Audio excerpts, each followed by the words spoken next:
Perkenalkan, nama saya Muhammad Raya Ramadan dengan NIM 642314556.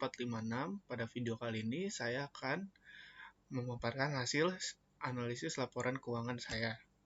Untuk perusahaan yang saya pilih kali ini ada 3. Yang pertama yaitu PT Ciputra Development Tbk atau CTRA yang bergerak di bidang industri.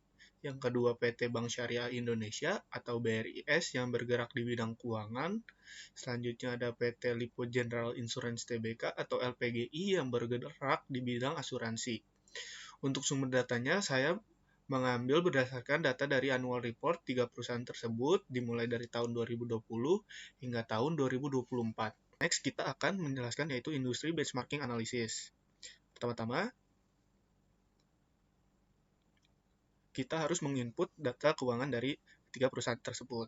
Saya akan menjelaskan salah satunya yaitu CTRA, yaitu kita harus menambahkan aset lancar, liabilitas lancar, total liabilitas, total ekuitas, total aset, pendapatan, dan laba bersih pada kolom ini dari tahun 2020 hingga 2024.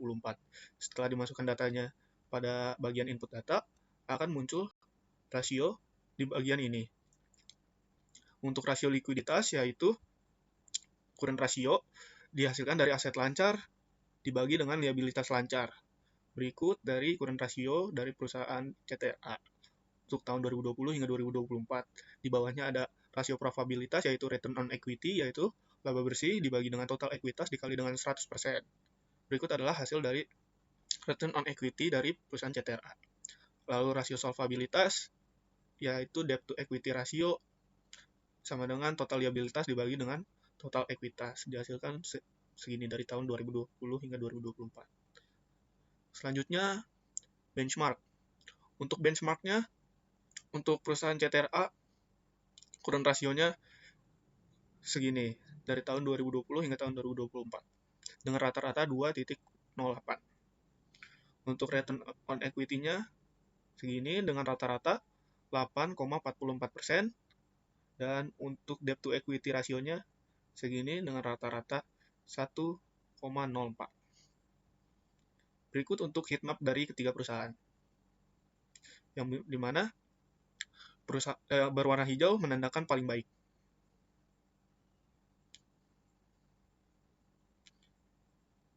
Berikut untuk bagian dashboard-nya. Yang hijau menandakan paling baik di antara ketiga perusahaan. Selanjutnya kita ke analisa laporan keuangan dan rasio keuangan. Untuk bagian ini, saya memilih perusahaan CTRA. Kita harus memasukkan data-datanya seperti kas dan setara kas, piutang usaha, persediaan aset lancar lainnya, total aset lancar, dan lain-lainnya. Dari tahun 2020 hingga 2024 kita masukkan datanya semua ke bagian raw data ini, lalu hasilnya akan muncul di bagian ini.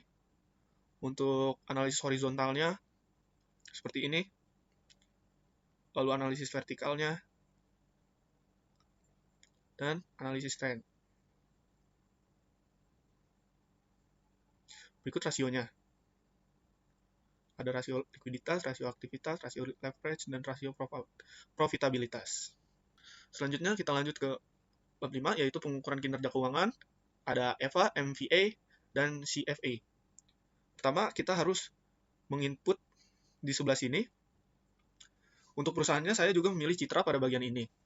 Untuk bagian yang ini, kita ambil dari SBN 10 tahun, yaitu di DJPPR Kemenku Go ID, lalu yang bawahnya kita ambil berdasarkan Yahoo Finance, berdasarkan perusahaan Citra, dan yang terakhir berdasarkan asumsi standar yaitu 5%.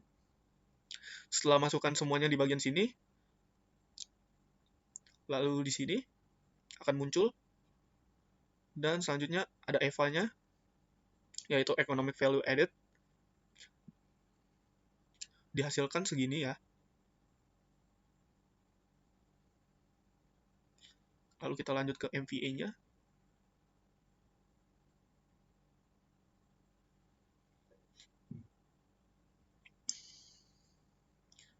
Lalu ke sensitivity, di mana semuanya EVA-nya negatif. Kita lanjut ke sini. Di sini didapatkan EVA untuk 2024 sebesar minus 1,478013, lalu MVA 2024 sebesar 361,030,018,901. Di mana status EVA-nya negatif, namun status MVA-nya premium.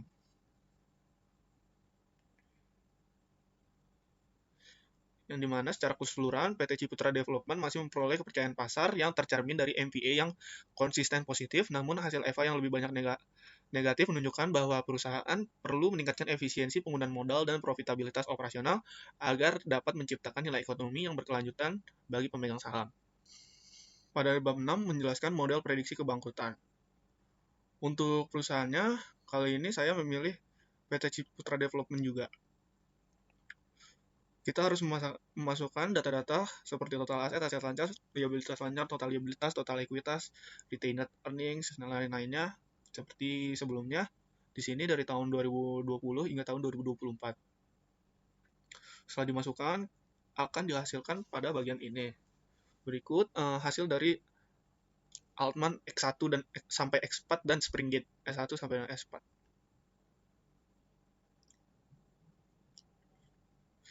Selanjutnya, pada bagian Altman dinyatakan aman hasilnya, namun pada bagian Springgate diprediksi akan bangkrut. Dapat dilihat di sini untuk klasifikasi Altman-nya perusahaan ini aman, namun klasifikasi Springgate-nya dinyatakan bangkrut. Selanjutnya kita ke dashboard. Dapat dilihat di sini.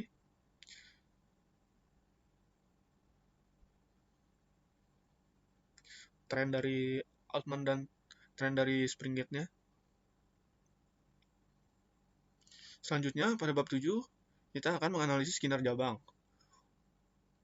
Untuk banknya sendiri, saya memilih Bank Syariah Indonesia seperti yang pertama, namun untuk bank pesaingnya yaitu Bank Kephana.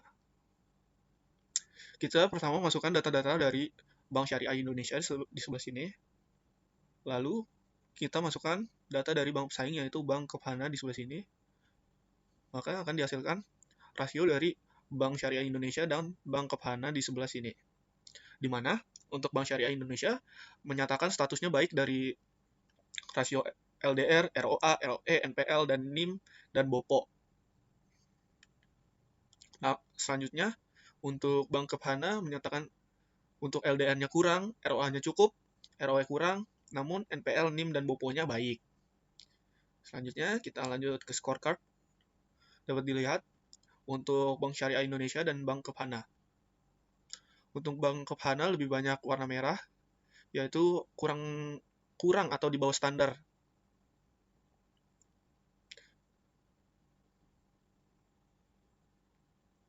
Next, ini adalah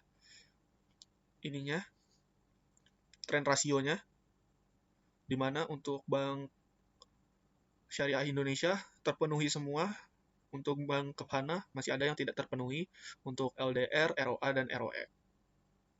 Berikut rasio chartnya. Lanjut kita akan membahas tentang tingkat kesehatan bank atau RGEC. Pertama-tama, kita harus input data di sini untuk banknya sama seperti sebelumnya, mengambil dari Bank Syariah Indonesia. Kita harus masukkan kredit bermasalah, total kredit, NPL gross, dan pihak 3 LDR yang diambil dari laporan tahunan.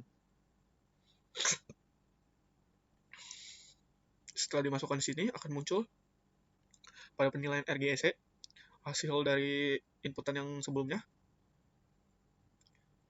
Di sini penilaian kesehatan banknya, di mana dapat dilihat predikatnya yaitu cukup sehat ya untuk Bank Syariah Indonesia. Selanjutnya, di sini. Dengan kesehatan banknya, untuk risk profile-nya tidak sehat, untuk GCG-nya sehat, untuk earning cukup sehat, dan untuk kapitalnya sangat sehat ya.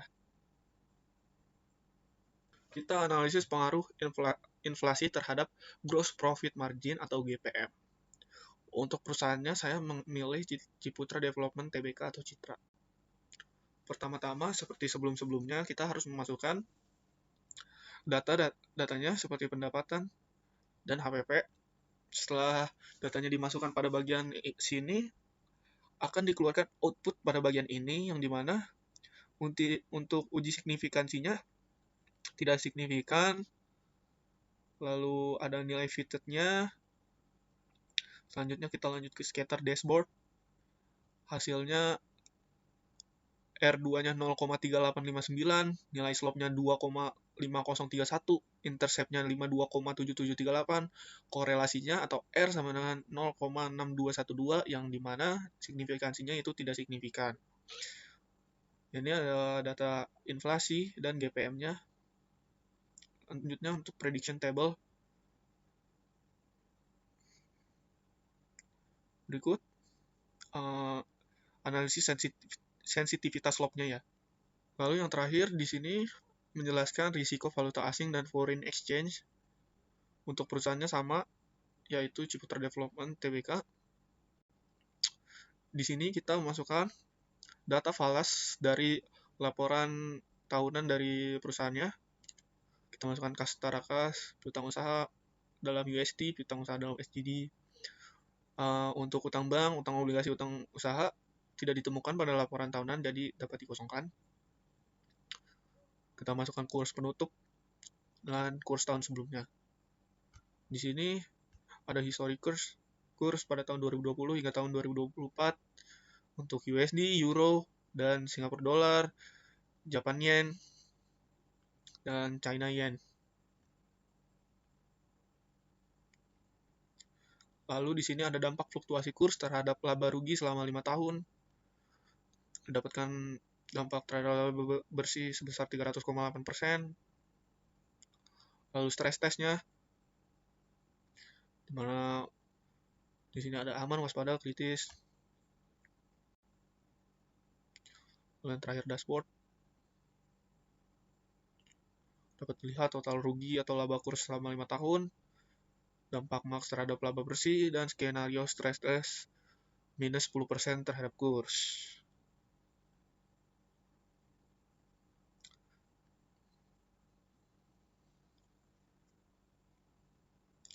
Sekian penjelasan hasil dari PBL saya. Kurang lebihnya mohon maaf. Wassalamualaikum warahmatullahi wabarakatuh.